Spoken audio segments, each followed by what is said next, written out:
हमारी संस्कृति, हमारी पहचान। यज्ञ, योग, आयुर्वेद सदा रहे हमारे साथ।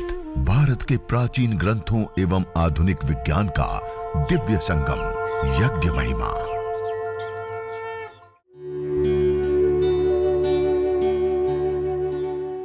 भारतीय संस्कृति में यज्ञ, योग एवं आयुर्वेद जैसी अमूल्य विद्याएं हैं, जिसका मूल है वेद।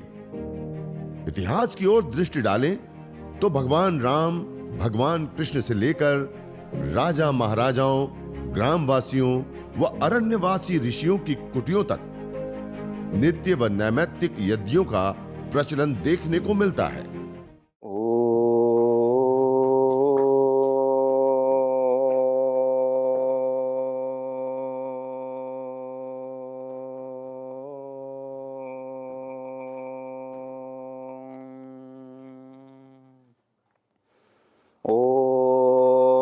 विश्वानि देव सवितर्दुरितानि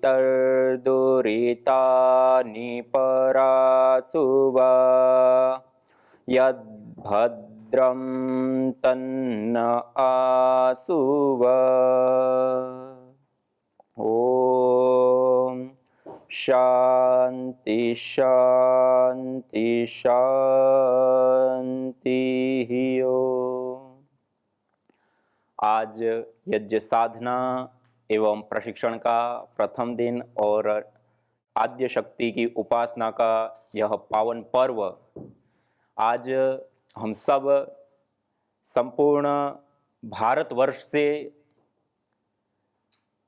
आप सभी योग योद्धा साधक भाई बहन जुड़े हैं। सर्वप्रथम मैं आप सभी को नमन वंदन प्रणाम करता हूं और हम सब मिलकर के आज यज्ञ के माध्यम से, हवन के माध्यम से, अग्निहोत्र के माध्यम से हम शक्ति की उपासना साधना करते हुए हम इस यज्ञ हवन अग्निहोत्र के ज्ञान विज्ञान को भी जानने का प्रयास करेंगे। आज हम सर्वप्रथम यज्ञ की पूर्व तैयारी के विषय में हम करते जाएंगे और फिर हवन करेंगे और उसके बाद आगे बढ़ेंगे। तो यज्ञ के लिए, हवन के लिए, अग्निहोत्र के लिए हमारे शास्त्रों में 3 प्रकार के यज्ञों का विधान है, नित्य, नैमित्तिक और काम्य।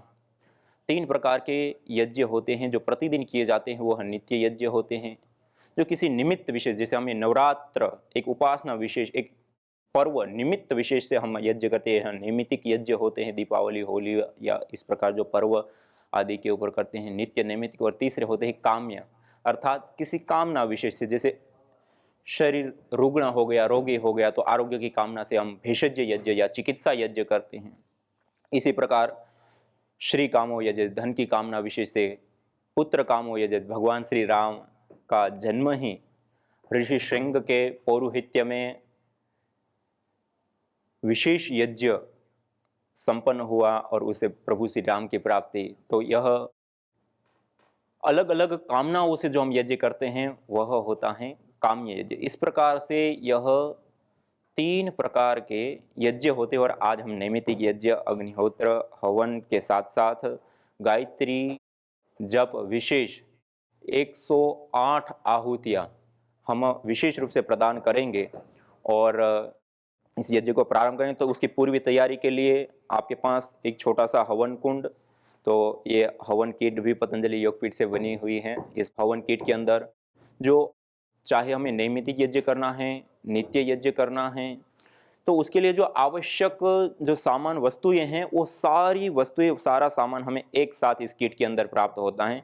तो इस किट के अंदर अलग अलग जो पात्रों की हमें आवश्यकता होती हैं, यह इसको श्रू बोलते हैं। ये लंबी डंडी वाला जो चम्मच होता है, इसको श्रुवा या श्रू बोलते हैं, जिसके माध्यम से हम गाय के घी की आहुतियाँ प्रदान करते हैं। तो यह श्रुवा,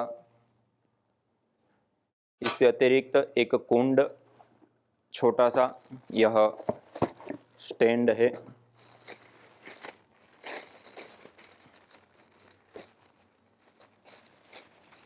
इस प्रकार से स्टैंड रख लिया एक छोटा सा, जिससे नीचे जो फर्श होता है वो गर्म नहीं होता है और ऊपर रहता है। ये हवन कुंड,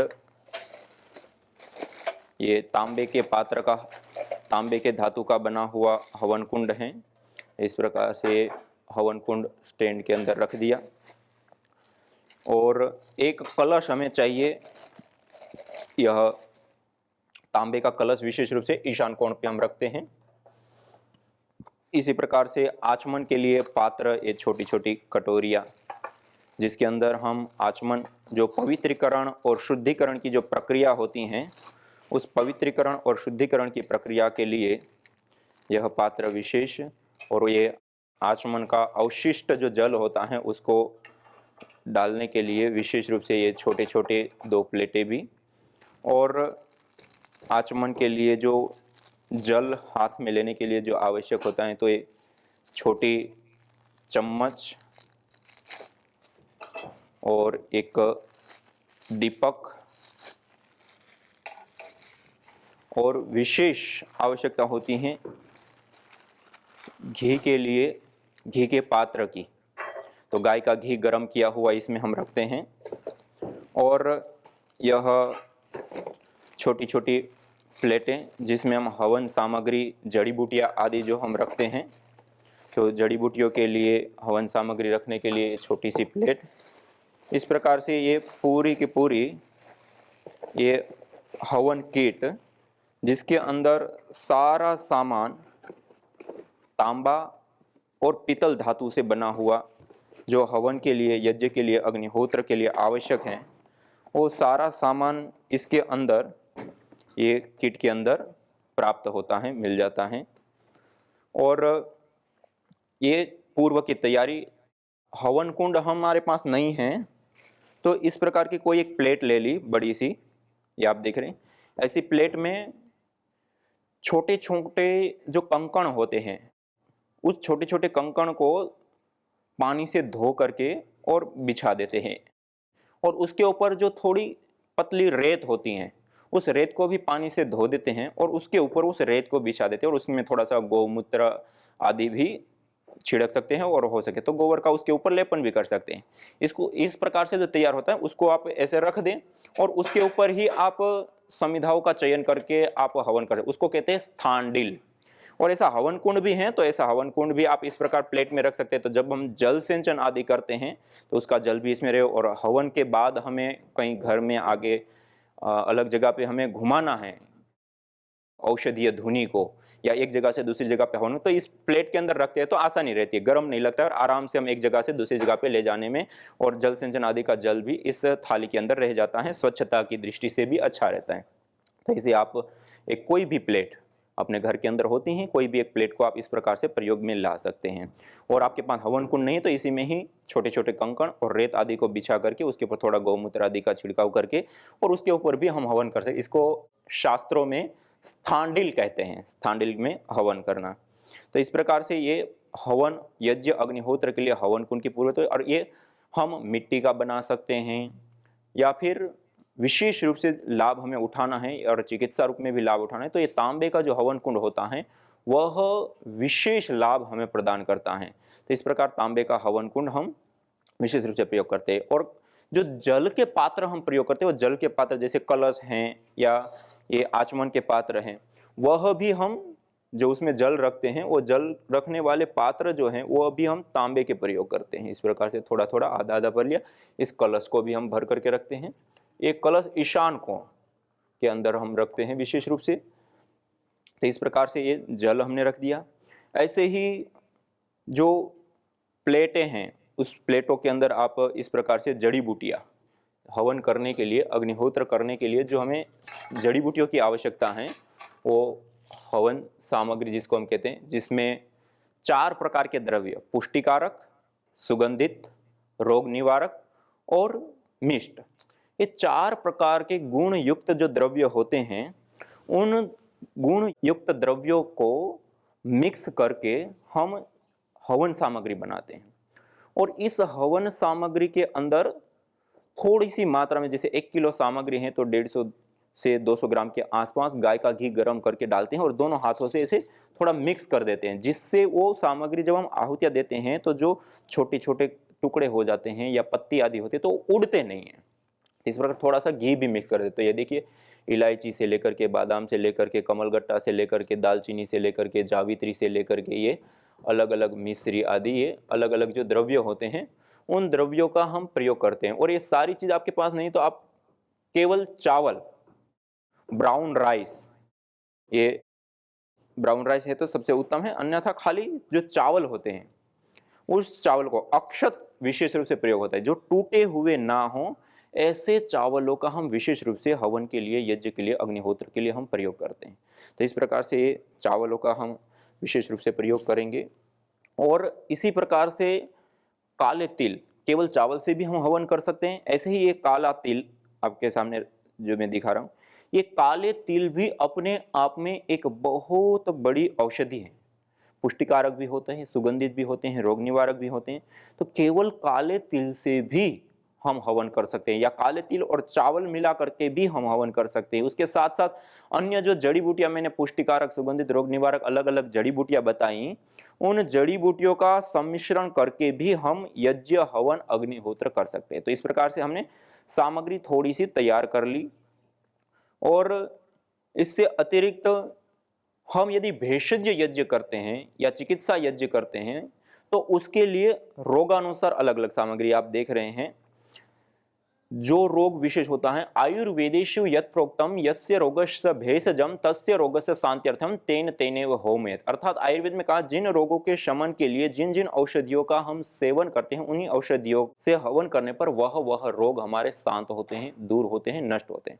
तो ऐसे रोगानुसार यह हवन सामग्री जो जड़ी बूटियां होती हैं उसका हम विशेष रूप से चिकित्सा के लिए या अलग अलग जो भी उद्देश्य होता है, उद्देश्य के अनुसार जो जड़ी बूटियां हैं, हवन सामग्री हैं, उसका बदलाव हो जाता है, अलग अलग हो जाता है। इसी प्रकार से गाय का घी गरम किया हुआ, ये जो छोटा सा पात्र है उसके अंदर हम रख देते हैं, गरम किया हुआ गाय का घी लेते हैं। इस प्रकार से पिघला हुआ होना चाहिए, गरम किया हुआ। एक जमा हुआ घी होता है, जमा हुआ हम नहीं लेंगे। इस प्रकार से जो घी पिघला हुआ है, तपा हुआ है थोड़ा सा, ऐसा घी हम इस प्रकार से एक पात्र के अंदर थोड़ा सा ले लेंगे। ये हमने आचमन के लिए जल ले लिया है। इसी प्रकार से दीपक के अंदर एक बाती हम लगा देंगे, छोटी सी रुई, इस प्रकार से बाती बना करके, और नीचे से थोड़ा सा इस प्रकार से खींच लेते हैं तो बाती अच्छे से दीपक के अंदर खड़ी रह जाती हैं। ऐसे एक बाती लगा दी।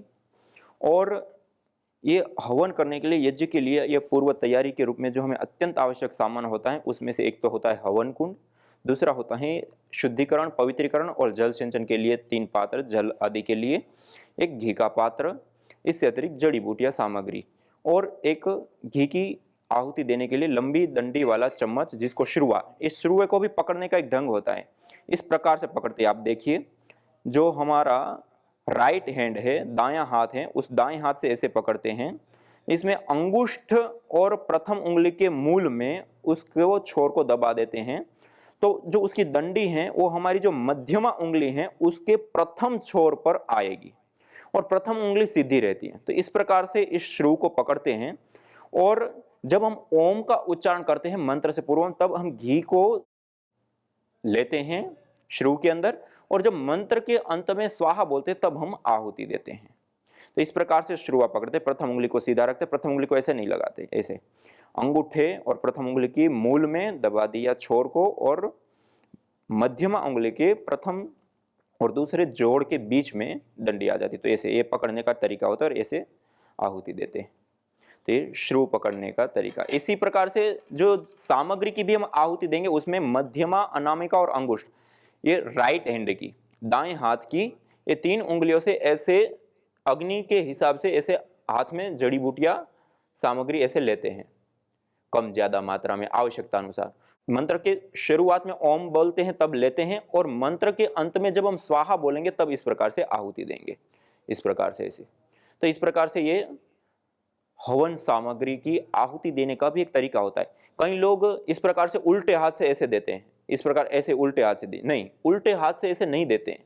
हम पूजन कर रहे हैं, अग्निर्वै देवाना मुख, अग्नि सभी देवी शक्तियों का मुख होता है, और जो मंत्रोच्चारण पूर्वक जो हविया दे रहे हैं, आहुतियां दे रहे हैं, वो उन सारी देवी शक्तियों को पहुंचती हैं। तो हम देवी शक्तियों को भोजन करा रहे हैं, उनको अन्न खिला रहे हैं, तो पूरी श्रद्धा भाव के साथ और समर्पण मुद्रा के साथ इस प्रकार से आहुतियाँ देते हुए हम हवन करेंगे।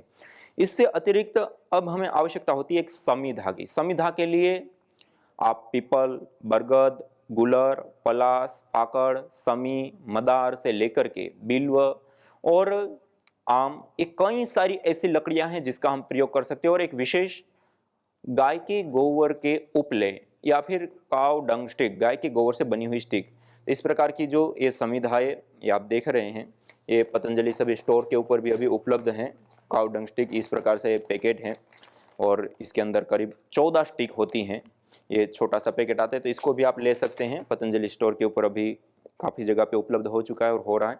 और इसको आप मेरे साथ साथ हवन कुंड की तैयारी करें। छोटे छोटे टुकड़े करके हवन कुंड के नीचे तल पे इस प्रकार से थोड़ी सी मात्रा में डाल दें, बिल्कुल छोटे छोटे टुकड़े करके। तो ये यज्ञ करने के लिए जो पूर्व तैयारी है कि हमें कैसे तैयारी करनी होती है, ऐसे छोटे छोटे टुकड़े करके नीचे डाल दिया ऐसे।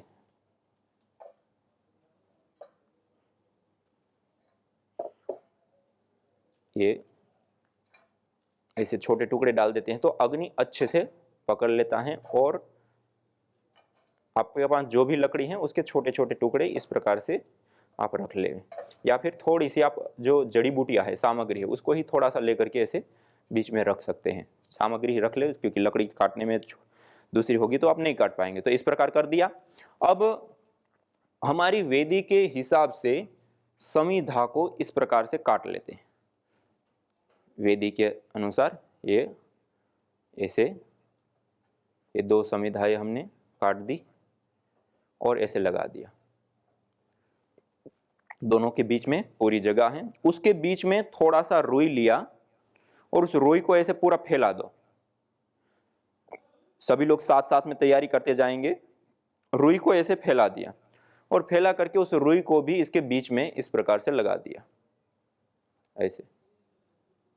और अब उस रुई के ऊपर थोड़ा सा गाय का घी लेकर के ये जो हमने दीपक तैयार किया है उस दीपक में भी, और जो वेदी के अंदर हमने रुई रखी है उसके ऊपर और छोटी छोटी समिधा रखी उसके ऊपर ऐसे 2-4 चम्मच घी डाल दीजिए।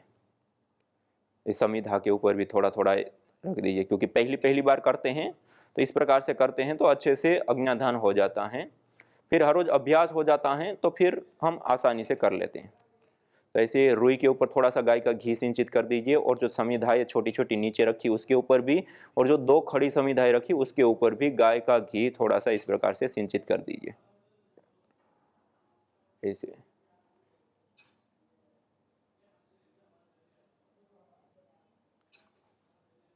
ये पूर्व की तैयारी। दीपक में भी आप घी लगा दीजिए, बाती को गीला करके इस प्रकार से घी लगा दीजिए।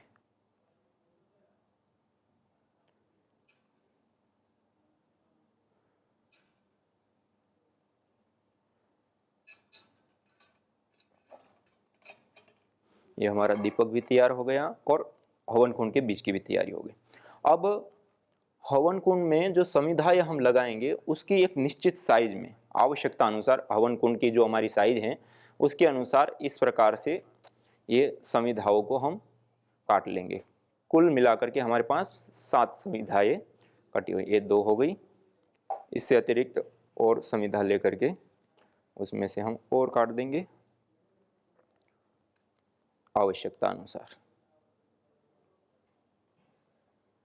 2, 2, 4, 2, 6 और एक छोटा सा टुकड़ा। ये 7 समिधाएं। यदि काव डंग स्टिक है तो उससे अतिरिक्त अन्य हो तो ज़्यादा।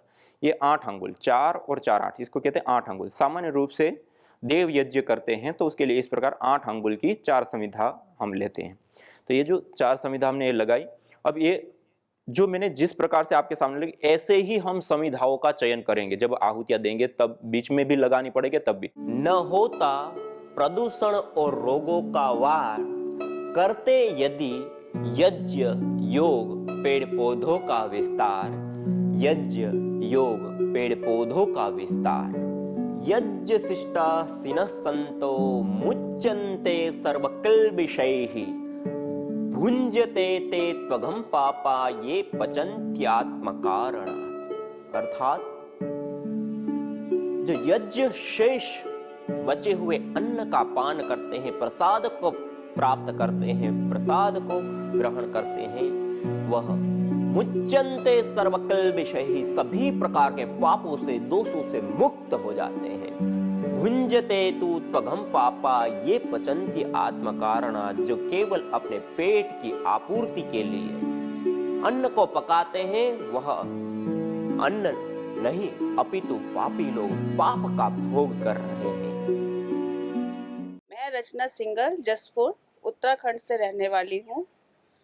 मैं यहाँ पे ट्रीटमेंट के लिए फरवरी में आई थी और मैं बहुत सारी बीमारियों से पीड़ित थी। डॉक्टर ने मुझे 3 साल से स्टेरॉइड पे रखा हुआ था और मैं 2010 से बहुत सारी एलोपैथिक मेडिसिन खा रही थी और मेरे को 2011 में एंक्लोलाइजिंग स्पॉन्डिलाइटिस का अटैक पड़ा था।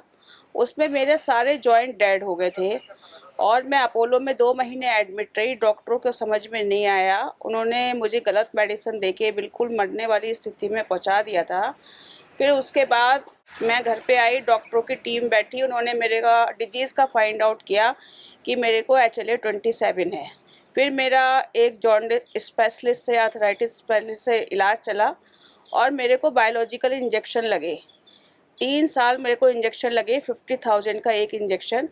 और उस तरीके से मैं फिर किसी तरह से मैं रिकवर हुई और उसके बाद डॉक्टर ने मेरे को 7 DS सुबह शाम दे दी थी खाने को कि आपको इसको लाइफ लॉन्ग खाना पड़ेगा और आप इसको एक दिन भी अवॉइड नहीं कर सकती हैं। और जब कभी मेडिसिन मेरी रात में ख़त्म हो जाती थी तो मेरे को बहुत हालत ख़राब हो जाती थी, तो मैं कभी ये सोच नहीं सकती थी कि ये मेडिसिन मैं छोड़ पाऊँगी। एक दिन मैंने आस्था में स्वामी जी को सुना, उन्होंने एंक्लोलाइजिंग स्पॉन्डिलाइटिस के ऊपर रिसर्च करी है। मैं उसी समय यहाँ पे ये निरा में आ गई और यहाँ से मेरा ट्रीटमेंट शुरू हुआ। जब मैं आई थी तो मैं स्टेरॉइड पे थी 3 साल से, मतलब मेरे सारे ऑर्गन फेल्योर होने लग गए थे, बॉडी बिल्कुल कोलैप्स हो गई थी और मेरे को चला नहीं जाता था। हर जगह सूजन थी, हर जगह वाटर रिटेंशन था, मतलब समझ में नहीं आ रहा था कि बस मैं 7 दिन किसी तरीके से रही। स्वामी जी ने बहुत, हमारा यहाँ की टीम ने, स्वामी जी ने विशेष हमारा ध्यान रखा। जब स्वामी जी का ट्रीटमेंट लेके मैं वापस गई घर में तो मैंने स्टेरॉइड एकदम से छोड़े थे और भी जो बहुत ज़्यादा वैसी मेडिसिन थी एलोपैथिक की जो डॉक्टर कह रहे हैं आप कभी नहीं छोड़ सकते थे, मैं 10 साल से खा रही थी, वो भी मैंने छोड़ी। तो मेरे को मॉर्निंग में एकदम चक्कर से आते थे, उल्टी सी होती थी और पेट में दर्द होता था। तो उसके बाद मैं उस सीधे हवन में बैठ जाती थी। हवन में मैं आधा घंटा हवन करती थी तो मेरे को अंदर से ऐसी शक्ति प्रतीत होती थी कि सारी मेरे को जैसे सारा मेरा अंधकार मिट गया हो और नया प्रकाश मेरे अंदर प्रकाशित हो गया। और इस तरीके से मैं उस बीमारी से मेडिसिन छोड़ के सरवाइव कर पाई। जब मैं घर पे गई और मैंने मेडिसिन सारी छोड़ी, उस समय मुझे मॉर्निंग सिकनेस और पेट में दर्द, उल्टी और बहुत अजीब तरह के चक्कर महसूस होते थे। तो मैं समझ गई थी कि स्टेरॉइड को तुरंत बंद किया है, मेडिसिन भी तुरंत बंद की है, ये इसलिए हो रहा है। उसके लिए मुझे स्वामी जी का यज्ञ याद आया। मैंने तुरंत यज्ञ चिकित्सा शुरू करी और यज्ञ में जैसी मैं बैठी 5 मिनट में मुझे ऐसा प्रकाश अंदर महसूस हुआ जैसे सारा अंधकार अंदर का मिट गया हो और नया प्रकाश मेरे अंदर समाविष्ट हो गया हो। तो उसके बाद मैंने इसको अपने एक जीवन का अंग बना लिया और इसको मैं एक दिन के लिए भी, यहाँ से जब से मैं जुड़ी हुई हूँ स्वामी जी से, मैंने एक दिन भी ये यज्ञ चिकित्सा को बंद नहीं किया, क्योंकि ये जो है शुरू में तो मेरी मजबूरी थी कि मुझे बैठना था, क्योंकि इसके अलावा मुझे कोई ऑप्शन नहीं था। फिर उसके बाद मुझे इतना अच्छा प्रकाश इसमें महसूस हुआ कि बिना यज्ञ करे मैं दैनिक क्रिया की शुरुआत करती नहीं हूँ। पहले यज्ञ चिकित्सा से ही शुरुआत करती हूँ, उसके बाद ही मैं अपने कुछ कार्य करती हूँ। यज्ञ भारतीय संस्कृति की मुकुट मणि है, प्रतीक है, मूल है। मानव जीवन के हर पहलू के साथ यज्ञ जुड़ा हुआ है, चाहे वह संस्कार हो, चाहे पूजा पाठ या फिर पर्व से लेकर हर शुभ अशुभ अवसरों में भी यज्ञ करने की सार्वभौमिक, वैज्ञानिक एवं पंथ निरपेक्ष पावनी परंपरा रही है। आइए हम संकल्प लें, संसार के श्रेष्ठतम कर्म यज्ञ को अपनाएं। पिंड और ब्रह्मांड में संतुलन कायम करने वाले यज्ञ को अपने जीवन का अभिन्न अंग बनाएं एवं प्रकृति मां के प्रति अपने ऋणों को अदा करें। विश्व स्वास्थ्य का एक नारा, यज्ञ से होगा जग उजियारा।